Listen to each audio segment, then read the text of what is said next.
Recent reports indicate that the world suffered around $80 billion in losses in 2020 from cyber incidents, with more than $20 billion of these losses due to ransomware attacks, the most trendy and the most successful method used by criminals, like we saw recently with the Colonial Pipeline event in the east coast of the United States. We can see a shift in the last 2 years in the vector attacks used by cyber criminals, moving from hacking systems to hacking humans. In more than 90% of the cyber incidents last year, there were humans directly involved.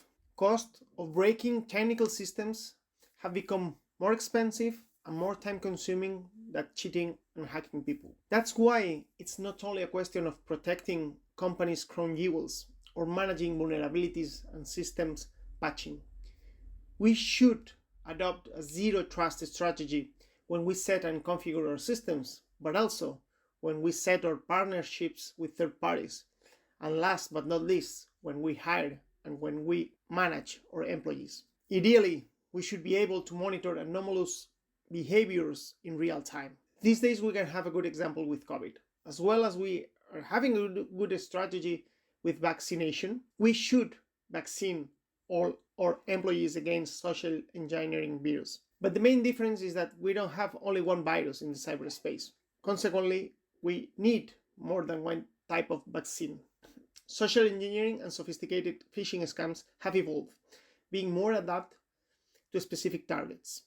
We are not all the same, so we shouldn't be treated and trained in the same way.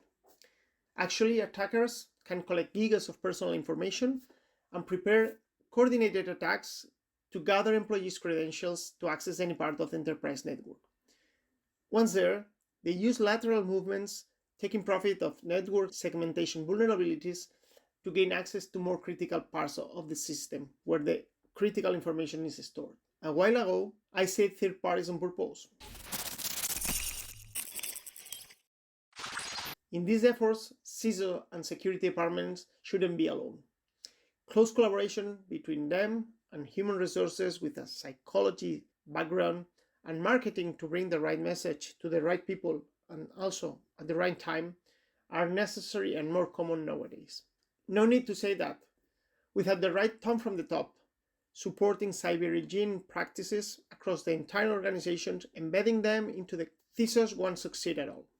And the company will be, sooner than later, starting of a breaking news like Colonial was a couple of weeks ago. Company's attack surface is not only composed by the internal or exposed systems of the company. We have what I call the extended enterprise, with several outsourcing chains.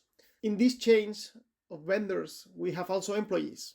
So companies should consider verifying and or including critical vendors in their awareness and training efforts against relevant social engineering attacks.